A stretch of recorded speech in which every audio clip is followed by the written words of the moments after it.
Right. Yeah. I mean, everybody wants something. I'm sure if they offered something, they wanted something in return. Now, I don't know anything about that and what they would have wanted or why they wanted people, but it makes sense. I don't doubt it.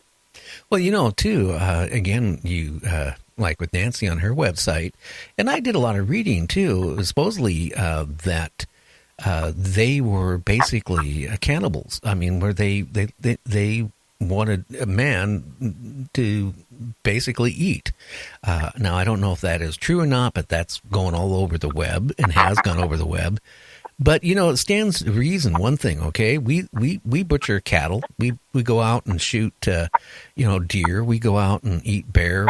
Everything is below our species, right? You take an alien race, if they're smart enough to develop, to fly from wherever, okay, and come down on Earth and do their whatever. They're way more advanced than us. And they're not the same type of species as us. I mean, look at supposedly the Greys. I mean, what they look like. So they might not look at us like we look at ourselves as humans. They might look at us as a commodity. Right. Could be. Yeah, well, I don't want to be abducted to find out. I'll tell you that. Yeah, no, I would rather not myself. I don't know. Then, you have all these people claim that they, have had implants and been abducted. It's just, it's just so many strange things out there, when it comes to UFOs. I mean, you have to take a majority of it is not true. But then there is a certain amount is true. But if people don't believe me, get a hold of a pair of infrared binoculars and go out away from the city, because you can't be around, where it's all lit up. Get out somewhere where it's not a lot of light pollution. Stare at the skies. They're just now talking about it on the internet.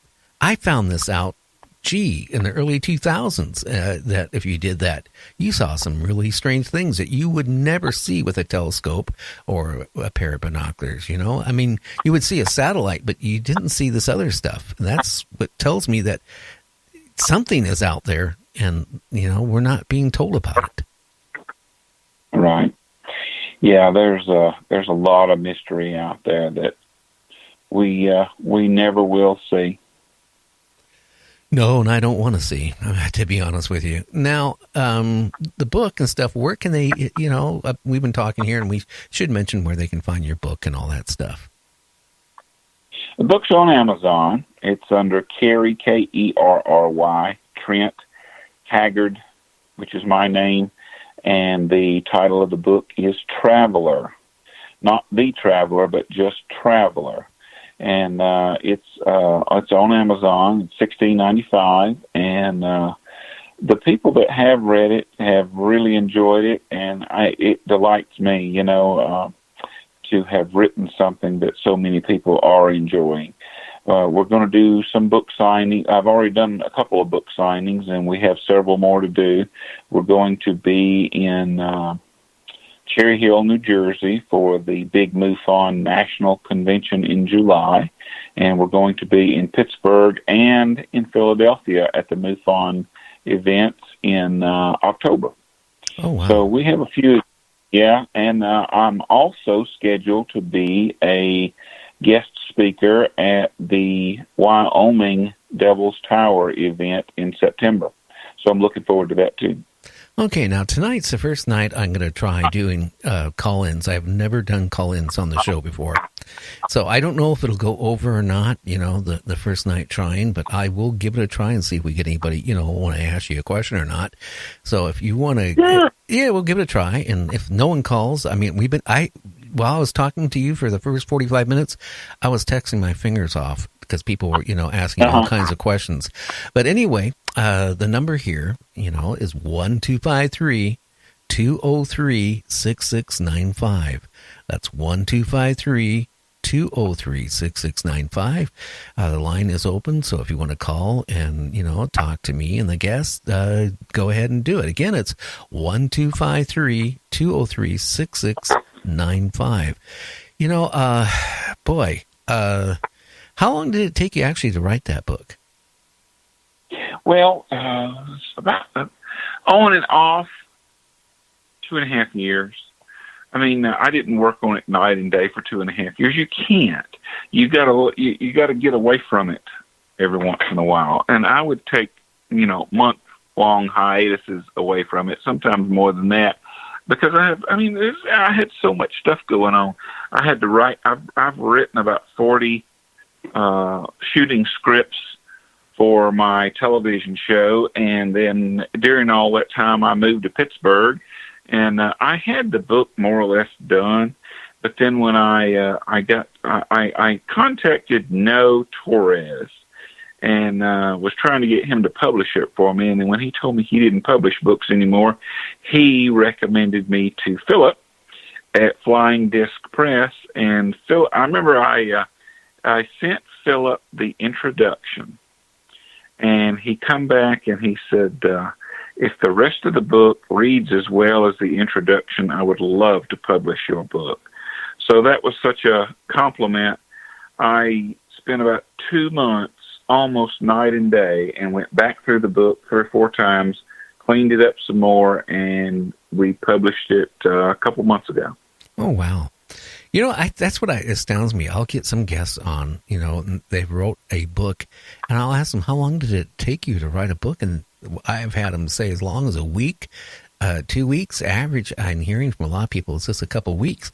How can you sit there and write a book of any kind? And I couldn't do it. It would take me months to sit down, and put it all from my head, research and all that down on paper or on a, computer. I don't know how you could possibly write a book in 2 weeks. I mean, maybe you can. I wrote the outline for this in a couple of weeks, but that was just a rough outline. I mean, it had to be developed. It had to be fully developed, and that took forever to do. So it didn't. I could never do it in 2 weeks. Yeah, and I just wonder what type of book they were actually writing. I will say this: I had one person I had on the show and wrote a book, and after about 2 hours, I said, "Well, how many books have you sold?" And he goes, "I haven't sold any yet." And but he was one that sat down. He said he wrote a book in like less than a week. Well, that might be the reason why he hasn't sold any. I don't know how anybody could sit and write a couple 100-page book in a week. I mean, this is no way. Yeah, no. Well, Traveler's 262 pages, and I am working on another screenplay. I'm working on a haunted house screenplay over in Circleville, Ohio. I was lucky enough to spend a week in that place. A friend of mine owned it back in the mid-'90s, and it has a great story behind it. So I'm in the development stages of that. If I can ever get Traveler made into a movie, then Circleville will be next. I take it that is going to be a little bit scary on that one. Well, it's a ghost story, but it's not really so much scary as it's factual. There was 2 old maids, both descendants of the town. One went to the edge of the town in about the late 1800s, early 1900s, and built this 3-story home with an elevator. Well, the other sister wouldn't let her be outdone, so she went and bought the property directly across the street, built a small castle-looking structure, which today is actually the Castle Inn in Circleville, Ohio. And the sisters would torment one another till they died. One would run across the street and ring the doorbell at the other one's house, and then run back across the street before they could get out there to see who it was. And they did that all their lives.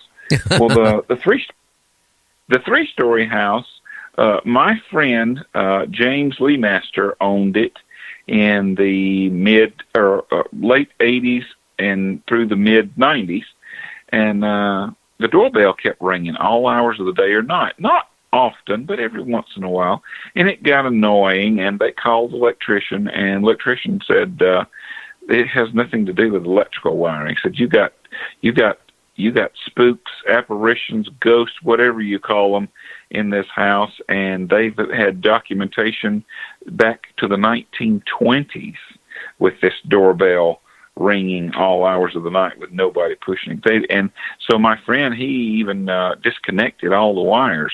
Well, that sent the apparition into a frenzy, and it confronted him in his shop one night. So he hooked the doorbell back up, and it never bothered him again. But this is coming from a no-nonsense kind of guy. He don't care about UFOs. He don't care about ghosts. He don't care about monsters. He don't care about none of that stuff. This is a straight-laced guy that could care less about any of that. And he was telling this story, and you could tell he believed it, that it happened, and he wasn't making this up. He wasn't the kind to do that. So for somebody like him to come across and tell you this kind of story was really amazing. So again, that's the quick outline for the second screenplay I'm working on. Well, that sounds kind of, I think it'd be a very good read or a good movie or a TV show or something, an outline for. But, you could imagine you just go out and disconnect the bell system, the doorbell, and then, all of a sudden you're visited one night and saying either you hook it back up or, something. It must have scared him enough where he went back and hooked it up, like you were saying. That's basically what happened. It threw the fear of God into him enough to where he hooked it right back up again. Yeah, so many things out there, in the paranormal, it's just totally unaccountable. And it's strange that paranormal has really opened up in the last 10 years, big time. I mean, you go on the internet, that's all you read is paranormal stories, or you go on Facebook, everything is paranormal one way or another. And even on TV, the last 10 years, from Star Trek, Voyager, and all this stuff, it just really seems to be more, how can I say it? The people are more in depth, in tune to the paranormal than they ever have been. Right. Yeah, it's a big subject, When we went to when we did our book signing here in Butler, Pennsylvania a few weeks ago, there were more paranormal people there than they were UFOs. So, and the two do sort of go together. So it makes for interesting conversation for sure. Yeah, like Tom Conwell was on the show, and he sent me, some photos of his map with pins in it, showing where all the reported, UFOs are. And it seems like it's certain areas of the country, and then you go around the world. But talking in our country, there are certain areas that, have really more sightings of UFOs than other parts of the country, like in the Midwest. Hardly any sightings, other than around any, in the past around like old missile silos and stuff, or current missile silos. Right. Yeah, the West has always been a popular hot spot for UFOs. It's depopulated, so it's more easy for them to get around out there, I guess. I don't know. That's just my thinking. But Texas, New Mexico, they've always been a hotbed for UFO sightings. Oh, yeah. Even more than, I hate to say it, than Nevada. Certain parts of California, Washington, around military bases are really high, for sightings and UFOs for some reason. Of course, some reason is they probably want to know what we're doing. Yeah. But, I think people should grab a copy of your book and spend a weekend, and read it.